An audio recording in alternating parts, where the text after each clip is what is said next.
तो बेसिकली हम लोग होस्टिंग इसलिए लेते हैं ताकि हमारा डाटा स्टोर भी हो सके। अब नाम तो आपने खरीद लिया, अब मैं आपको एक डैशबोर्ड पर लेके जा रहा हूँ। ये डैशबोर्ड मतलब ये हर एक GoDaddy है, इसका एक डैशबोर्ड है ये। इसको कहते हैं इंटरफेस भी कहते हैं हम लोग कंप्यूटर की लैंग्वेज में। अब मैं इसके इंटरफेस पे इस वक्त अपने GoDaddy के इंटरफेस पे हूँ, ये लिखा माय प्रोडक्ट।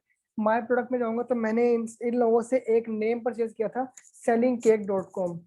तो ये sellingcake.com को जब मैं खोलूंगा एक नए पेज पे जाकर, तो sellingcake.com जो है ना वो इस वक्त सिर्फ नाम ही है। अब ये पीछे क्या आ रहा है, ये तो GoDaddy की वेबसाइट आ रही है, जबकि मैंने तो उनसे कुछ भी नहीं लिया, मैंने सिर्फ नाम खरीदा था। अभी होता क्या है, जब आप एक डोमेन ले लेते हैं ना जिस रजिस्ट्रार से, उस रजिस्ट्रार की पार्किंग की जो इंटरफेस है वो वहां पर लग जाती है। मतलब कि उन्होंने जैसे कि गाड़ी किसी पार्किंग प्लाजा में जाती है ना, तो उस प्लाजे में पार्क हो जाती है, उसको टैग लग जाता है कि फलाने प्लाजे में आपकी गाड़ी पार्क हुई हुई है। तो इसी तरह से ये डोमेन एक पार्क हो गई है, इसके अलावा कुछ नहीं है, ऑन नहीं कर रही है। अब ये जो sellingcake.com है इस वक्त ये पार्क है, लेकिन ये सिर्फ पार्क है, इस पर कोई डाटा नहीं है, कोई कुछ नहीं है, जब तक कि आप इसमें डाटा इनपुट नहीं करेंगे। डाटा इनपुट करने के लिए आपको चाहिए होस्टिंग।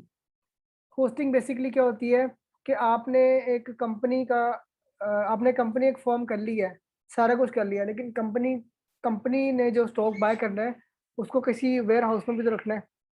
वो कहाँ पर रखेगा उस डाटे को, उसको कहाँ स्टोर करेगा, कोई ना कोई स्टोरेज चाहिए। तो जो स्टोरेज होती है वो डाटा सेंटर होते हैं। जैसे कि मैं लिखता हूँ यहाँ पर गूगल डाटा सेंटर। तो गूगल डाटा सेंटर जब मैंने लिखा, तो इमेजेस में जाऊंगा तो ये देखें आप लोग, जो इवन एक एक सिंगल कीवर्ड जो आप लिख रहे होते हैं, ये इस तरह के बड़े बड़े सिस्टम लगे होते हैं। ये इस वक्त ये इतनी सैकड़ों लाखों की तादाद में हार्ड डिस्क लगी हुई है जो कि आपका डाटा स्टोर कर रही है। ये डाटा सेंटर कहलाते हैं। इस डाटा सेंटर में जाके आपकी एक एक क्यूरी सेव हो रही होती है। ये सारे डाटा सेंटर आपका सारा डाटा मैनेज करते हैं। इसी तरह से होस्टिंग, अब इस डाटा सेंटर के अंदर एक छोटा सा चंक होता है, उस छोटे से चंक के अंदर थोड़ी स्टोरेज होती है कुछ जीबी की, उस जीबी के अंदर आपका सारा डाटा आप होस्टिंग बाय करते हैं। इसमें तो कुछ आपने कोई 0.06% आपने जो होस्टिंग बाय करनी है वो आपने यहाँ से बाय कर लेनी है आपने। अब होता क्या है कि इस डाटा सेंटर के अंदर आपका सारा डाटा स्टोर होता है। ओके, तो अब मैं जब यहाँ गया अपने डैशबोर्ड पे माय प्रोडक्ट में, तो मैंने ये देखना है कि मैंने होस्टिंग मेरे पास अवेलेबल है कि नहीं। तो मैं माय प्रोडक्ट पे जाऊँगा। ओके, तो जो वेब होस्टिंग मैंने बाई की थी, मैंने GoDaddy से बाई की थी। ये मतलब कि होस्टिंग को हमें बाय करना पड़ेगा डोमेन के लिए, ताकि हम अपनी वेबसाइट की डिजाइनिंग शुरू कर सकें। अब सपोज मैंने ये होस्टिंग बाय कर ली है, ये यहाँ पर आ रही है। अगर मैं GoDaddy के पेज पर जाऊँगा, इस GoDaddy के पेज पे जाऊंगा तो ये ऊपर लिखा हुआ आता है होस्टिंग का भी। कहाँ गई, बटन ही गायब कर दिया उन्होंने।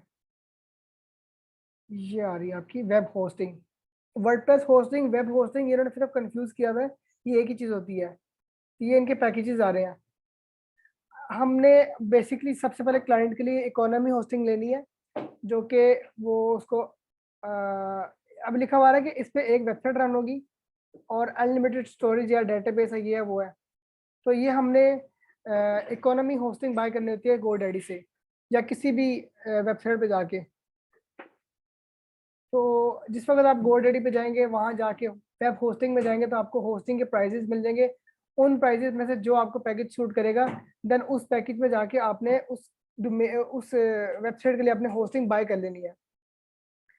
और इसी तरह से अगर हम जाते हैं, मैंने आपको नाम बताया था, एक तो GoDaddy, एक बताया था मैंने आप लोगों को ब्लू होस्ट और होस्ट गेटर। अब होस्ट गेटर में भी अब जाएंगे तो वहां पर भी लिखा होगा। अच्छा, एक और चीज, हमने शेयर्ड होस्टिंग बाय करनी है। तो मैंने होस्टिंग में जाना है, और ये आपकी आ गई होस्ट गेटर पे होस्टिंग। आप इनका भी पैकेज आ रहा है, और इन पैकेजेस में से आपने एक पैकेज बाय करना है। अब जैसे होस्ट गेटर में है हैशलिंग और baby plan, business plan, depend कर रहा है आपके क्लाइंट के बजट पे। अच्छा जी, इसके अंदर जो है ये लोग दे रहे हैं फ्री SSL। SSL क्या चीज़ है, हमारे पुराने स्टूडेंट्स को पता ही है, इसका एक्सपीरियंस कर चुके हैं। और SSL होता है क्या असल में? SSL ये होता है कि जो साइड पे लॉग बना हुआ है ना, ये आपकी वेबसाइट को सिक्योर करता है। ये एक प्रोटोकॉल है SSL नेटवर्किंग में, सिक्योर सॉकेट लेयर। ये एक लेयर होती है नेटवर्किंग की, ठीक है। इससे क्या होता है, इससे आपकी जो वेबसाइट होती है जब वो रन करती है, उस रन स्मूथली करती है। और सेकेंडली जब कोई विजिटर आता है उस पर आपकी वेबसाइट को विजिट करने के लिए, अगर सिक्योर लॉक बना हुआ हो तो वो एक तो वो अगर कोई यूएस का हो या आउटसाइडर हो तो वो इस चीज़ से इत्मीनान करता है कि ये वेबसाइट सिक्योर है, कोई स्पैमिंग वेबसाइट नहीं है। आमतौर पर यही कंसीडर किया जाता है। अच्छा जी, अब होस्टिंग आप लोगों ने कहाँ से बाय करनी है, मैं आपको बता दिया, आपको गोडेड से बाय करनी है।